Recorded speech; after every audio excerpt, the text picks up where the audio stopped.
Wonderful Friday था। एकदम जबरदस्त ट्रेडिंग सेशन था। निफ्टी ऑल टाइम हाई को टच कर रहा है, बैंक निफ्टी पूरे दिन बुलिश मूव में था। लेकिन अब आगे क्या, लाइक मंडे वाले दिन कैसे हम निफ्टी एंड बैंक निफ्टी में कौन कौन से हमारे इंपॉर्टेंट लेवल्स हो सकते हैं, कहाँ हम अपनी ट्रेड को एग्जीक्यूट कर सकते हैं, वो सभी समझते हैं इस वीडियो में। तो चलिए शुरू करते हैं। लेकिन thank you so much for watching, जो आप लोगों ने इतना प्यार दिया मेरी इन वीडियोस को। ये वीकली टाइम फ्रेम का निफ्टी का चार्ट है, तो वीकली टाइम फ्रेम पर हम पूरे वीक का एक व्यू ले लेते हैं कि आने वाले वीक निफ्टी कैसे रिएक्ट कर सकता है। सो प्रीवियस 2 ट्रेडिंग वीक से देखोगे, 2 हफ्ते से लगातार मार्केट एक ट्रेंडिंग मूव्स दे रहा है। और जब जब ये मार्केट की ना अपनी स्टोरी, अपनी हिस्टोरिकल डेटा पे और जाओगे, तो जब भी आप देखोगे कि जब भी ट्रेंडिंग मूव्स आता है मार्केट में, उसके बाद मार्केट पॉज जरूर लेता है, साइडवेज या वॉलेटाइल जरूर रहता है। जैसे फॉर एन एग्जांपल यहां भी देखो, ट्रेंडिंग वीक्स थे, उसके बाद मार्केट ने पॉज जरूर लिया। ट्रेंडिंग वीक्स थे ये दोनों, उसके बाद मार्केट ने पॉज जरूर लिया। ये ट्रेंडिंग वीक्स थे, इस सभी, उसके बाद धीरे धीरे मार्केट ने पॉज जरूर लिया। सो ये मार्केट की पुरानी कहानी है कि जब भी मार्केट एक ट्रेंडिंग मार्केट होता है, उसके बाद मार्केट एक पॉज जरूर लेता है या करेक्शंस जरूर देता है। तो ये हमारा यहां से पिक्चर क्लियर हो जाती है, हमारी प्रेडिक्शंस यहां भी देख सकते हो। ट्रेंडिंग वीक्स थे, उसके बाद मार्केट ने एक पॉज लिया, फिर उसके बाद नीचे आके ऊपर गया। ट्रेंडिंग वीक्स थे, उसके बाद मार्केट ने पूरे पॉज लिए सभी। ट्रेंडिंग वीक्स थे, ये देखो ट्रेंडिंग ट्रेंडिंग, उसके बाद मार्केट ने पॉज जरूर लिया। कहीं भी पूरे हिस्टोरिकल डेटा पे चले जाओ, जब भी मार्केट कोई एक ट्रेंडिंग वीक देती है, उसके बाद मार्केट पॉज जरूर लेता है डायरेक्शनल मूव देने के बाद में। खास तौर पे अगर डेली टाइम फ्रेम की बात करोगे निफ्टी ने, तो निफ्टी प्रीवियस 5-6 ट्रेडिंग सेशन से अपर लेवल पे ही ट्रेवल कर रहा था। ये जो अपने अपर लेवल पे ही ट्रेवल कर रहा था, और उसके बाद एक फेक आउट देने के बाद में ये ब्रेकआउट अटेम्प्ट हुआ था इस कैंडल पे, लेकिन उसके बाद फिर से मार्केट उसी रेंज में आ गया। फेक आउट अटेम्प्ट देने के बाद में एक अच्छे बुलिश कैंडल से ब्रेकआउट दिया है, और ये तय करता है कि बहुत अच्छे बुलिश मूव में मार्केट जा सकता है। क्योंकि जितने, अगर मान लो ये किसी भी प्राइस का अपर लेवल है और ये है लोअर लेवल, ये है अपर लेवल और ये है लोअर लेवल। सो अगर प्राइस को ब्रेकआउट, अच्छा ब्रेकआउट कब होता है कि प्राइस अगर ऐसे ट्रेवल कर रहा है, जितना टाइम प्राइस अपर लेवल पे इस रेजिस्टेंस के पास में स्पेंड करेगा, जितना टाइम, उसके बाद में जो ब्रेकआउट आएगा ना, वो स्ट्रॉन्गेस्ट ब्रेकआउट होता है। अगर प्राइस नीचे ट्रेवल कर रहा है और जितना प्राइस इस लेवल के आसपास, अपने सपोर्ट के आसपास आता है, टाइम स्पेंड करता है, उसके बाद ब्रेकडाउन देता है, वो स्ट्रॉन्गेस्ट ब्रेकडाउन कहलाता है।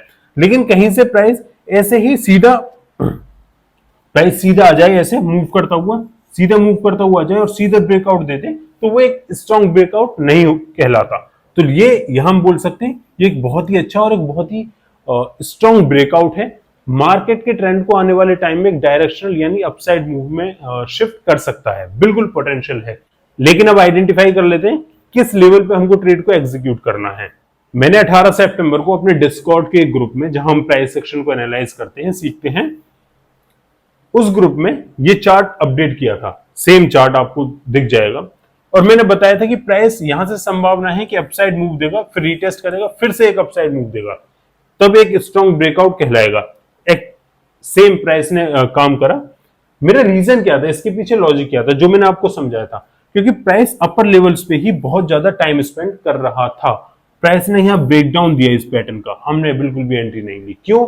क्योंकि हमको पता है, क्योंकि फेक ब्रेकआउट हो सकता है। ये फेक ब्रेकआउट कब पहचानते हैं हम, कि पैटर्न तो कुछ और बोल रहा है, पैटर्न कुछ और बोल रहा है प्राइस सेक्शन, लेकिन ये मूव कहीं किसी और डायरेक्शन में कर रहा है, तो ये फेक ब्रेकआउट कहलाते हैं। अगर फेक ब्रेकआउट और रियल ब्रेकआउट्स को आइडेंटिफाई करना है, कैसे आइडेंटिफाई करें, उस पर भी एक डेडिकेटेड वीडियो बना दूंगा। लाइक बटन को जरूर दबाएं और कमेंट्स में जरूर लिखें कि किस टॉपिक पर आपको वीडियो चाहिए प्राइस सेक्शन के। तो मंडे के लिए क्या लेवल्स हो सकते हैं? 25,600, ये एक स्ट्रॉन्गेस्ट सपोर्ट कहलाएगा यहां पर। और इस रैली को अगर आप देखोगे, इस रैली को देखोगे, तो 25,600 इसका 0.5% यानी फिबोनाची लेवल भी निकल के आता है। अब ऊपर कैसे ट्रेड प्लान करनी है आपको? ऊपर खुला आसमान है। अगर फ्राइडे के डे के हाई के ऊपर निकलता है, अच्छी बुलिश कैंडल सेट होती है, तो हम एक ट्रेड प्लान कर सकते हैं। पहला टारगेट खुला आसमान है, 26,000 आपका होने वाला है, और आसान, ऐसा लॉजिक लग रहा है कि आसानी से प्राइस 26,000 के टारगेट को टच कर देगा। लेकिन ध्यान रहे, क्योंकि ऐसी जो विक्स बनती है ना, जब ऐसी विक्स बनती हैं, इन विक्स में ना ऑप्शन बायर बिल्कुल मर जाते हैं, डेड हो जाते हैं, क्योंकि प्राइस एक बार नीचे गया फिर ऊपर गया, पूरा प्रीमियम ही खा जाएगा, तो कोई फायदा नहीं रहेगा। तो ध्यान रहे सिर्फ डायरेक्शनल मूव को ही पकड़ें। अब ये जो लेवल है अपना स्ट्रॉन्गेस्ट सपोर्ट 25,600, अगर प्राइस इस लेवल के आसपास भी आता है और अच्छा प्राइस एक्शन पैटर्न फॉर्म होता है, यानी W pattern kind of formation यहां फॉर्म होती है, उस पे भी और अच्छी बुलिश कैंडल पे भी हम यहाँ ट्रेड प्लान कर सकते हैं। सो ये हमारे बहुत ही जरूरी लेवल होने वाले हैं आने वाले वीक के लिए। 25,600 स्ट्रॉन्गेस्ट सपोर्ट, फिर उसके बाद में ये 25,400 स्ट्रॉन्गेस्ट सपोर्ट। सो ये दो सपोर्ट के लेवल्स हो सकते हैं। जब तक प्राइस इन लेवल्स के नीचे नहीं जाएगा हम बेरिश एंट्री प्लान बिल्कुल नहीं करेंगे। सो निफ्टी में एक बात ध्यान रखो, सिर्फ बुलिश एंट्री प्लान करेंगे जब तक प्राइस 25,400 और 25,600 के नीचे नहीं आता।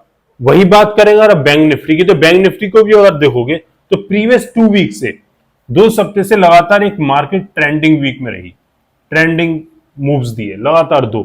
और जो मैं हिस्ट्री आपको निफ्टी में बताई थी कि जब भी ट्रेंडिंग वीक्स आते हैं उसके बाद मार्केट पॉज जरूर लेता है।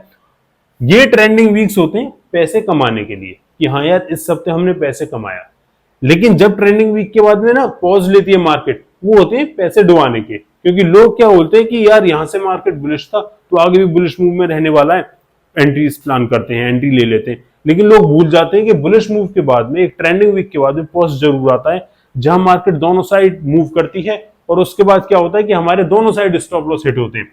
एग्जाम्पल के लिए मैं कुछ नहीं करा, आप सिर्फ चार्ट पे देखो, ये ट्रेंडिंग वीक्स थे, उसके बाद मार्केट ने पॉज जरूर लिया, दोनों साइड मूव दिए, स्टॉप लॉस हिट हुए। ये ट्रेंडिंग वीक्स थे, उसके बाद मार्केट ने दोनों साइड मूव करा, इस बहुत बड़ी डोजी कैंडल बनी, ठीक है। ये ट्रेंडिंग वीक्स थे 2, उसके बाद मार्केट ने पॉज जरूर लिया, मार्केट पॉज जरूर ले रहा है। ये ट्रेंडिंग वीक्स थे, जितने भी ट्रेंडिंग वीक है उसके बाद मार्केट पॉज जरूर ले रहा है। ये ट्रेंडिंग वीक्स, ये वीकली टाइम फ्रेम का चार्ट है, उसके बाद मार्केट पॉज जरूर ले रहा है, स्टॉप लॉस हिट कर रहा है। ये ट्रेंडिंग वीक्स, ठीक है, मार्केट पॉज ले रहा है उसके बाद में। सो हमेशा ध्यान रखो जब भी मार्केट एक डायरेक्शनल मार्केट में मूव करती है पूरे एंटायर वीक के लिए, उसके बाद में मार्केट पॉज जरूर लेती है। और ये पॉज लेना, करेक्शंस देना मार्केट की आदत है, और जब तक ये करेक्शंस नहीं आएंगे वो स्ट्रॉन्ग मार्केट भी नहीं कहलाएगी। और यही प्राइस एक्शन से मैंने सीखा है, इसीलिए आपको बोलता हूं आप भी प्राइस एक्शन पे ही फोकस करो। अब डिस्कस करते हैं कैसे ट्रेड को एग्जीक्यूट करना है। सो जैसे मैंने आपको वीकली टाइम फ्रेम पर बताया था, अब डेली टाइम फ्रेम पर समझते हैं। वीकली टाइम फ्रेम पर क्या बोल रहा था कि मार्केट करेक्शंस जरूर लेती है। डेली टाइम फ्रेम पर 50,300 से इस लेवल से 54,000 तक मार्केट ने डायरेक्ट एक डायरेक्शनल रैली दी है, डायरेक्शनल रैली दी है, और एक ब्रेकआउट भी दिया है, डायरेक्ट ब्रेकआउट दिया है 53,370 का। तो आप मुझे बताओ क्या ये सीधा ब्रेकआउट दे देना एक अच्छी निशानी है, अच्छे इंडिकेशंस हैं? जब मार्केट स्ट्रॉन्ग मार्केट मूव होती है, कैसे मूव होती है? वो higher highs and higher lows लगाती हुई मूव होती है, ये स्ट्रॉन्ग मार्केट कहलाती है। ये स्ट्रॉन्ग मार्केट नहीं होती, ये स्ट्रॉन्ग मार्केट कहलाती है। तो क्या ये ब्रेकआउट एक स्ट्रॉन्ग इंडिकेशन है? मुझे नहीं लगता।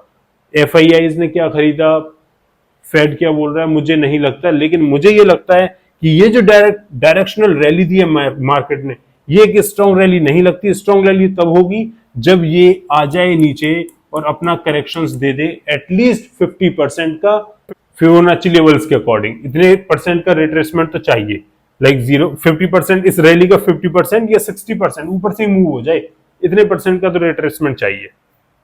सो अब आप कैसे ट्रेड प्लान कर सकते हो? बैंक निफ्टी में ब्रेकआउट दिया, बहुत अच्छी बात, स्ट्रॉन्ग इंडिकेशन है बुलिश के लिए। मैं बेरिश एंट्री प्लान करने के लिए आपको नहीं बोलूंगा कि मैं आपको ये बोल रहा हूं कि एक स्ट्रॉन्ग इंडिकेशन नहीं है तो बेरिश एंट्री प्लान करो, नहीं। लॉन्ग साइड ही एंट्री प्लान करेंगे, लेकिन वेट करो, थोड़ा सा वेट एंड वॉच करो, क्योंकि ये दोनों साइड के मूव्स ना जहां डायरेक्शनल एकदम क्लियर नहीं होती, पॉइंट्स क्लियर नहीं होते, वहां आप स्टॉप लॉस हिट कर जाते हो, फिर दुखी होकर बैठ जाते हो। ऐसा नहीं करना। आपको क्या करना है, 52,300 ये स्ट्रॉन्ग सपोर्ट होने वाली है, स्ट्रॉन्ग लेवल होने वाले हैं ये, ठीक है। ये लेवल्स होने वाले हैं बहुत ही 52,300 और 52,400 की प्राइस यहां तक आए, एटलीस्ट यहां करेक्शंस दे, और यहां करेक्शंस देते हैं और अच्छा रिवर्सल हमको देखने को मिलता है अच्छी बुलिश कैंडल से, तो हम एक लॉन्ग साइड एंट्रीज यहां प्लान करेंगे। या फिर ये जो प्राइस ने ब्रेकआउट दिया था 53,370 इस लेवल का, प्राइस इस लेवल पे भी आती है और अच्छा टाइम स्पेंड करती है, नीचे नहीं आती मार्केट, कोई फर्क नहीं पड़ता, नीचे नहीं आती, लेकिन इन्हीं लेवल पे ऊपर अच्छा टाइम स्पेंड करती है और उसके बाद 54,000 के लेवल का ब्रेकआउट देती है, हम एक लॉन्ग साइड एंट्रीज प्लान कर सकते हैं। लेकिन फालतू में कहीं भी मत घुस जाना यूं ही ट्रेड में, ठीक है, इसी तरह से यूं मत घुस जाना। ये अपने स्ट्रॉन्ग सपोर्ट का एरिया है 52,300 से 52,400। अगर प्राइस ऊपर इसी लेवल पे ट्रेवल करता है 53,370 350 के ऊपर 54,000 के लेवल के आसपास, तो यहां भी हम एंट्री प्लान कर सकते हैं अच्छे ब्रेकआउट पर, लेकिन प्राइस को थोड़ा टाइम स्पेंड करना पड़ेगा। तो दोस्तों ये थे हमारे analysis Nifty and bank Nifty में। आपको कैसी लगी ये video? Like the video, subscribe to YouTube channel अगर प्राइस सेक्शन में कुछ ना कुछ सीखने को मिल रहा है। जब तक के लिए thank you so much for watching, have a good day, जय हिंद।